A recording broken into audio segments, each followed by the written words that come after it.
요즘 유행하는 드라마가 있죠. 폭삭 속았수다. 어떻게 좀 보고 계십니까? 얼핏 들으면 내래 완전히 속았습니다. 뭐 이런 거 같죠? 그거 아니에요. 저 그냥 그건 줄 알고 저는 지난주 청년들한테 얘기했다가 우리 아내가 그거 아니라고 그래. 저 폭삭 속았수다는 원래 그 제주도 방언이랍니다.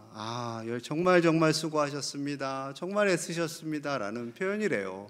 그런데 제가 볼 때는 작가가 좀 두 가지 의미를 포함하고 있지 않았을까. 이 굉장히 아주 행복한 가정 드라마거든요. 폭력적인 거 하나도 안 나와요. 그런데 감동을 줘요. 부부가 이제 또 결혼을 하고 살다 보면 선한 좀 속임수를 하잖아요. 여보, 자기야, 내가 평생 물 안 묻히게 해줄게. 이런 말도 안 되는 거짓말이 어딨어요. 그런데 또 좋다고 속아가지고 결혼들 하셨잖아요.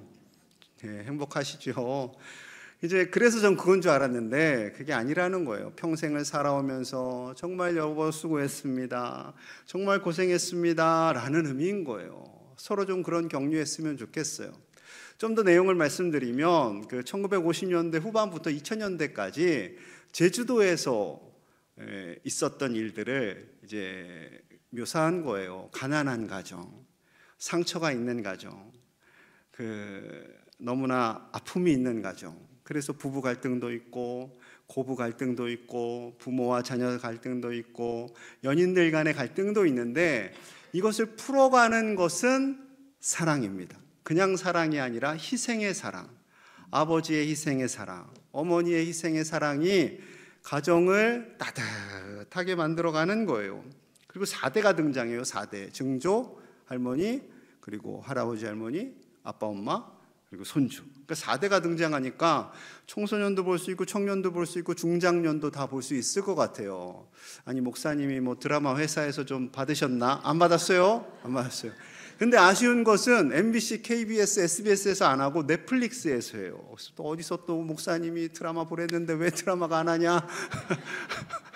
생각하지 마시고 어떻게 좀 자녀들한테 어떻게 좀 보는 방법 없을까요? 이거 굉장히 눈물 없이는 볼 수 없는 치유와 회복의 드라마 보셨으면 좋겠어요.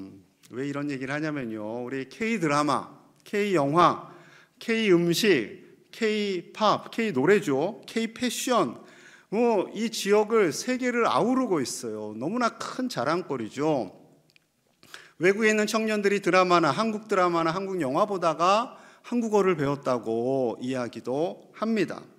너무나 자랑스러운 일이죠. 그러나 K 정치는 조금 미숙해요. 그렇지만 K 국민이 훌륭해요. K 국민이 참 이번 여러 가지 어려운 일도 대처하는 거 보니 참 우리 K 국민이 성숙하다, 하나님의 은혜다라는 것을 알게 되었습니다. 여러분들에겐 어떤 자랑거리가 있을까요? 좋은 집, 좋은 차, 넉넉한 통장, 좋은 배우자, 좋은 자녀들 있을 수 있겠지만 주님이 이렇게 말씀하시네요. 잠언 27장 1절입니다. 너는 내일 일을 자랑하지 말라. 하루 동안에 무슨 일이 일어날는지 내가 알 수 없음이니라. 내일 일을 자랑하지 말라 말씀하세요. 내일 일을 자랑하는 사람들은 두 종류일 것 같아요. 지금 가진 게 많아요. 그래서 내일도 자랑할 수 있겠죠. 지금은 좀 부족하지만 내일 뭔가 잘 될 것 같을 때 자랑하게 되는 거죠. 복권을 샀는데 왠지 내가 이번 주에 좋은 일이 있을 것 같아. 이런 거. 이건 자랑도 아니죠. 우리 아이가 공부를 되게 잘해요. 나중에 명문대 갈 것 같아요. 이런 건 좀 자랑이죠. 아파트를 샀는데요, 이거 곧 대박 날 것 같아요. 이런 거죠. 실제 있었던 일입니다. 서울 강남에 사시는 어느 권사님이 그 아파트를 팔고 다른 지역으로 이사를 갔어요. 근데 그 사이에 아파트 값이 많이 오른 거예요. 그 아파트에 살고 있는 다른 권사님이 전화를 하셨어요. 권사님, 조금만 이따 팔지. 몇 억이 올랐대. 어떡해. 배 아프겠다.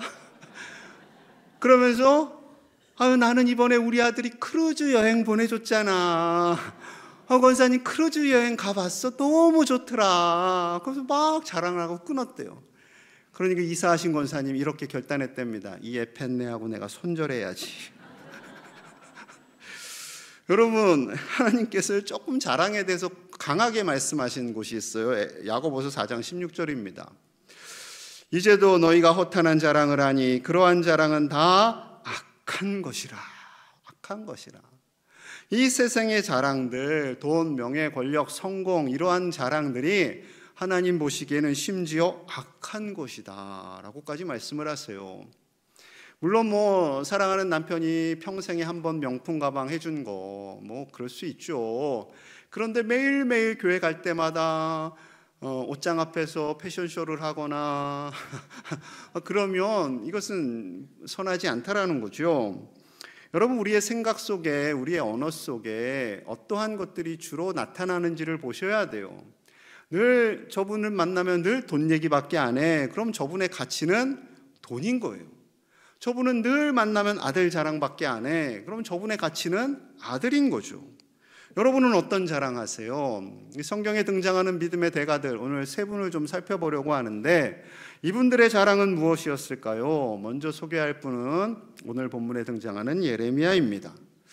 예레미야가 사역할 때는 유다가 망해가는 상황이었어요. 하나님을 떠났어요. 그래서 유다가 돌아오십시오. 우리는 하나님을 예배해야 됩니다. 하나님만 경외해야 됩니다. 그렇지 않으면 하나님께서 바벨론을 통해서 우리나라를 멸하실 겁니다. 그러니 듣고 싶지 않죠. 왕도 듣고 싶지 않아서요, 예레미야를 때리고 감옥에 가두기도 합니다. 그 당시 사람들이 무엇을 자랑했나 볼게요. 예레미야 9장 23절입니다. 여호와께서 이와 같이 말씀하시되 지혜로운 자는 그의 지혜를 자랑하지 말라. 용사는 그의 용맹을 자랑하지 말라. 부자는 그의 부함을 자랑하지 말라. 나라가 망해가고 있는 상황 속에서도 사람들은 지혜를 자랑했고요, 용맹을 자랑했고요, 부함을 자랑했어요. 하나님께서 너무나 답답하셨던 거죠. 하나님 보시기에는요, 그런 자랑들이 다 거기서 거기에요. 50보 100보예요. 무엇을 자랑하며 살기를 원하시는지, 자 24절 말씀 함께 봅니다. 시작.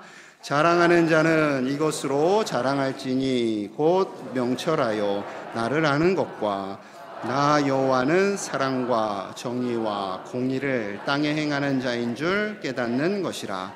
나는 이 일을 기뻐하노라. 여호와의 말씀이니라. 하나님이 기뻐하시는 자랑, 하나님을 아는 것, 그 하나님이 사랑의 하나님이라는 것, 그리고 공의와 정의의 하나님이시라는 것을 아는 것, 깨닫는 것을 기뻐하신대요. 이것을 자랑하는 것을 기뻐하신다 하십니다. 좀 차분히 살펴볼게요. 첫째는 하나님을 아는 것을 우리는 자랑해야 합니다. 여러분, 하나님을 아시지요? 하나님을 아시니까 우리가 이 자리에 나와서 예배하고 있지 않겠습니까?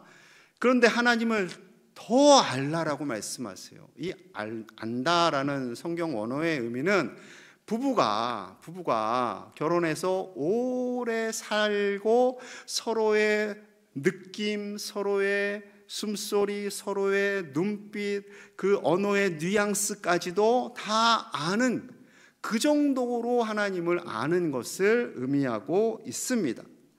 하나님을 피상적으로 아는 것으로 만족하는 것이 아니라 늘 하나님 안에서 교제하고 하나님을 알고 그 아는 하나님을 자랑하기를 기뻐하시는 거죠.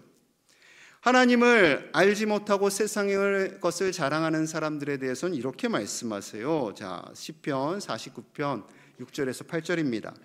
자기의 재물을 의지하고 부유함을 자랑하는 자는 아무도 자기의 형제를 구원하지 못하며 그를 위한 속전을 하나님께 바치지도 못할 것은 8절 같이요. 시작. 그들의 생명을 너무 엄청나서 영원히 마련하지 못할 것임이니라. 아멘. 자신의 재물, 자신의 부귀영화를 자랑하는 그 사람은요, 미안하지만 누구도 구원하지 못한다라고 말씀하세요. 왜냐하면 그 생명을 속량하는 값이, 그를 구원하는 값이 너무나도 엄청나게 비싸서 아무리 부자라 할지라도 그 값을 치를 수 없다라는 거예요. 이런 생각을 해봤어요. 만약에 어떤 어르신이 이제 하늘나라 갈 날이 다가오는 거예요. 근데 왠지 불안해요. 불안해서 저를 찾아오셨어요. 은행 가서 거금을 뽑아가지고, 목사님, 저와 우리 가족들이 구원을 얻으려면 이 정도면 되겠습니까? 하면서 쓱 열어보니까 억이에요. 억. 세상에, 이게 가정이에요, 가정. 여러분, 억이 아니라 10억이 아니라 100억을 가져오셔도 안 돼요. 안 돼요. 그 속량하신 예수님의 핏값, 우리가 구원받을 수 있는 유일한 길은 예수님의 핏값이거든요. 성자 하나님의 그 핏값을 어떻게 가격으로 매길 수 있겠어요? 도저히 매길 수가 없습니다. 매길 수 없기 때문에 억만금을 주어도 죄송합니다만 구원을 얻을 수 없죠. 오직 믿음, 오직 믿음. 너무 쉬워 보이죠. 여러분, 쉽지만 쉬운 게 아니에요. 왜냐하면 이 믿음으로 구원을 얻기 위해서는 예수님께서 피를 흘리셨기 때문입니다. 그 은혜, 그 놀라운 은혜를 주신 분이 우리 아버지이심을 알고 그 하나님을 자랑하시는 저와 여러분들 되시기를 축복합니다. 둘째는요, 우리 하나님 아버지는 사랑의 하나님이세요. 자, 요한일서 4장 8절과 16절 볼까요? 사랑하지 아니하는 자는 하나님을 알지 못하나니 이는 하나님은 사랑이심이라. 하나님이 우리를 사랑하시는 사랑을 우리가 알고 믿었노니 하나님은 사랑이시라. 사랑 안에 거하는 자는 하나님 안에 거하고 하나님도 그의 안에 거하시느니라. 하나님을 뭐라고 말씀하세요? 사랑이시다. 하나님은 사랑이 풍부하세요. 하나님은 사랑이 많으세요. 그것도 맞지만 더 정확한 말은 하나님은 사랑 그 자체라는 거예요. 사랑 덩어리세요. 왜요? 죄로 말미암아 죽었던 우리를 살리시기 위해서. 원래는 죄 지은 우리가 죽어야 되잖아요. 그런데 아들이신 예수님을 대신 십자가에 내어 주십니다. 왜요? 아들을 별로 안 사랑해서? 그렇지 않아요. 우리를 사랑하시기 때문에.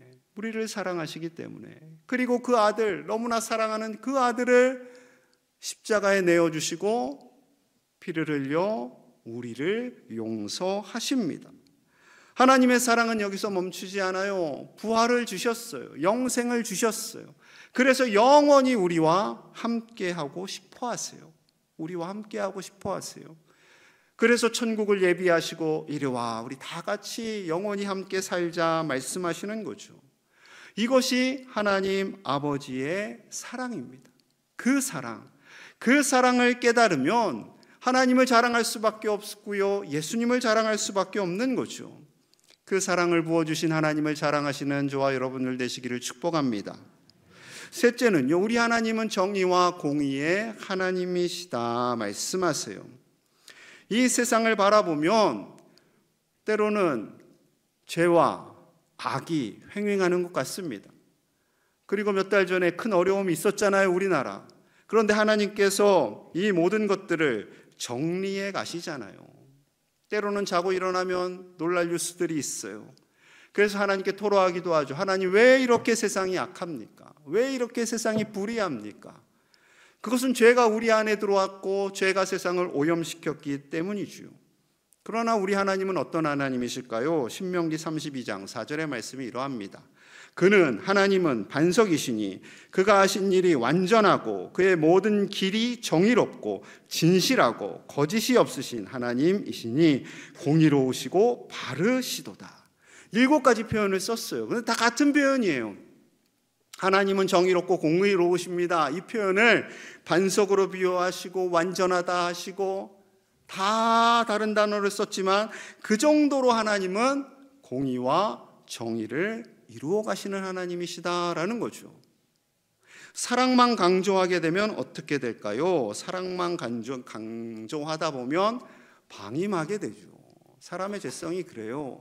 그러나 하나님은 이것을 적절하게 균형을 이루어 가시고요, 죄진 자를 결국은 그 죄에 대해서 적절한 심판을 받게 하시고 그 죄가 드러나게 하시고 결국에는 하나님의 사랑으로 그를 품어주시는 거죠. 그것이 하나님의 섭리입니다. 세상을 바라보며 때로는 억울하고 속상할 때마다 우리 하나님은 공의의 하나님이심을 확신하시는 저와 여러분들 되기를 원합니다. 예레미야처럼 평생 하나님을 자랑한 사람이 또 있어요. 사도 바울입니다. 갈라디아서 6장 14절 우리 함께 볼까요? 시작.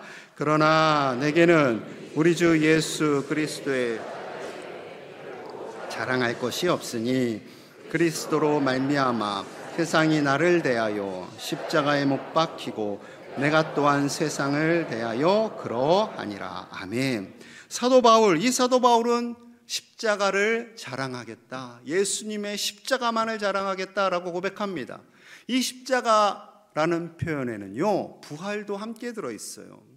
십자가를 통해서 예수님이 죽으셔야 3일 만에 부활하시거든요. 그러니 바울은 어딜 가나 예수님의 십자가와 부활을 자랑합니다. 곧 예수님의 십자가는 우리를 향하신 용서이고 이 부활은 우리를 향하신 영생이죠. 우리를 자녀 삼아주시고 평생 영원히 은혜를 주시기를 원하시는 하나님의 사랑입니다. 그것이 바로 하나님 사랑의 완성이에요.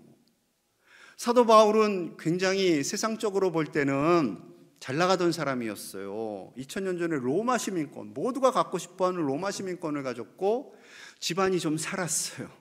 그래서 유학도 보냈죠. 최고의 학벌을 가지고 공부했던 사람입니다. 그런데 이것을 자랑하지 않아요. 예수님 앞에서 이러한 것들은 결코 자랑거리가 되지 못된다라고 고백합니다. 왜요? 이러한 것들은 그리스도를 자랑하는 도구일 뿐이라는 거예요. 하나님께서 재물도 주세요. 먹고 살아야 되잖아요. 집에서도 살고 자동차도 필요하고 옷도 입어야 됩니다. 하나님께서 그거를 주세요. 때로는 성공도 하게 하세요. 때로는 명예와 권력도 주세요. 그것은 다 하나님의 이름을 위한 도구라는 거예요. 목적이 아니라는 거예요. 이것이 목적되는 순간 우리의 인생은 불행해집니다. 불행해져요. 제가 여러분들의 가정에 가서 특히 젊은 집사님들의 자녀들에게 이런 질문 해보면요, 엄마 아빠는 어떤 가치를 가지고 살아가고 있는지 정확하게 압니다. 왜냐하면 애들은 거짓말을 안 하거든요. 철수야, 엄마 아빠가 세상에서 제일 중요한 게 뭐래? 돈이요. 돈이 있어야 사람 대접받는데요. 그리고 이제 그 다음은 뭔가 좀 믿음이 나올 줄 알고 질문했는데 대학이요. 대학 가야 된대요. 좋은 대학 가야 된대요. 예, 틀린 말씀은 아니죠. 예, 틀린 말씀은 아니죠. 이렇게 말씀하실 거예요. 때가 있지 않습니까, 목사님? 공부해야 할 때가 있고 돈 벌 때가 있고 때가 있죠. 그런데 믿음의 때도 있어요. 믿음의 때도. 성경을 보면 하나님께서 어릴 적부터 말씀을 가르치라라고 말씀하시는 것은 그 믿음 생활이 마치 새끼 밥 먹는 것처럼 익숙해지고 그것이 나의 삶이 되라라고 말씀하시는 거죠. 어릴 적에 믿음 생활 열심히 했던 친구는요, 잠시 방황을 한다 할지라도 돌아오게 됩니다. 여러분, 우리 자녀손들이 그렇게 믿음으로 살아 하나님을 자랑하며 살아갈 때 그 외의 것은 더하여 주시는 하나님의 놀라운 은혜와 사랑을 경험하시는 믿음의 가정들, 믿음의 유산을 남기는 가정들 되시기를 간절히 축복합니다. 하나님을 자랑한 사람, 끝으로 다윗이지요. 다윗이 하나님의 나라 갈 때가 되었어요. 그때 솔로몬을 부릅니다. 그리고 이렇게 고백해요. 열왕기상 2장 1절에서 3절입니다.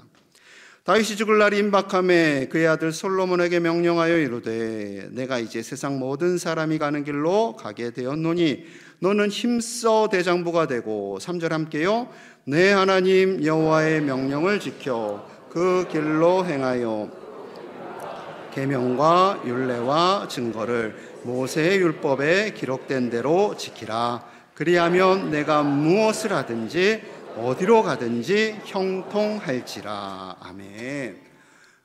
아무리 부귀영화를 누렸던 다윗이라 할지라도 모든 사람들이 가는 그 길, 이 땅에서 호흡이 끊어지는 그 길을 가게 될 때가 되었어요. 그리고 솔로몬을 불러서 유언을 하는 거죠. 첫째 유언은 힘써 대장부가 되라 합니다. 왜냐하면 지금까지는 아버지가 다 이루어왔거든요. 아버지가 다 보살펴 줬거든요. 최선을 다해서 아버지의 열심이 있었고 그 그늘이 있었고 그래서 솔로몬이 살아올 수 있었는데 이제 아버지가 안 계시면 내가 어떻게 왕위를 이어가나 두려웠습니다. 그래서 담대하라. 너가 대장부가 될 수 있는 이유는 두 번째 유언인 거예요. 하나님의 말씀을 지켜 행하라. 하나님을 잘 경외하라. 그러면 너가 담대할 수 있어 라는 거죠. 다윗은 8번째 아들이었습니다. 목동이었어요. 아니, 하나님께서 그 목동에게, 이때 그의 나이가 10대 중후반, 북한도 무서워하는 중학생 내지는 고등학생 1학년 그 나이인데, 이 아이의 가슴 속에 하나님이 있으면 얼마나 있었겠어요. 하나님을 자랑했으면 얼마나 자랑했겠어요. 그런데 하나님께서 그 아이의 중심을 보시고 사무엘을 통해서 기름을 붓게 하십니다. 정말로 그 어린 다윗의 마음에는요, 하나님이 최고였어요.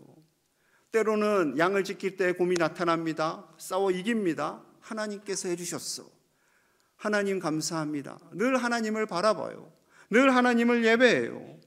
골리앗을 만났을 때도 하나님의 백성들을 모욕해요. 하나님을 모욕해요. 그러니까 화가 나서 얘가 어쩔 줄을 모르는 거예요. 그 정도로 그의 중심 속에 하나님이 있었어요. 자, 시편 20편 7절에 그가 이렇게 고백합니다. 함께 읽을게요. 어떤 사람은 병거, 어떤 사람은 말을 의지하나 우리는 여호와 우리 하나님의 이름을 자랑하리로다. 아멘. 대부분의 왕들은 병거를 자랑합니다. 군사력을 자랑합니다. 경제력을 자랑합니다. 그러나 나는 하나님의 이름만을 자랑하겠다라는 거예요. 하나님의 이름만을 자랑하겠다. 다윗을 왕되게 해주신 분도 하나님이시고, 강한 나라를 만들어주신 분도 하나님이시고, 그에게 지혜와 명철을 주셔서 전쟁에서 이기도록 하신 분은 자기가 똑똑해서도 아니고 오직 하나님이심을 고백하고 있는 거죠. 물론 부족한 면도 있었어요. 잘못한 것도 있었어요. 실수도 있었어요. 심지어 남의 가정을 완전히 무너뜨리는 엄청난 죄를 지었죠. 그러나 그의 중심에 하나님이 계셨고 철저히 회개하고 다시 돌아와 회복하게 됩니다. 그리고 하나님만을 자랑하는 인생을 살아요. 그러니 하나님께서 그를 높여주시고 그의 대를 이어서 왕위가 이어지게 하시는 거죠.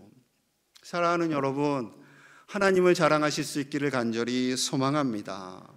하나님을 자랑하며 하나님을 전적으로 의지하며 살아갈 때 하나님께서는 예레미야처럼 바울처럼 다윗처럼 우리를 존귀하게 여겨주시고 그 외의 복은 더하여 주시는 신실하신 하나님이신 줄로 믿습니다.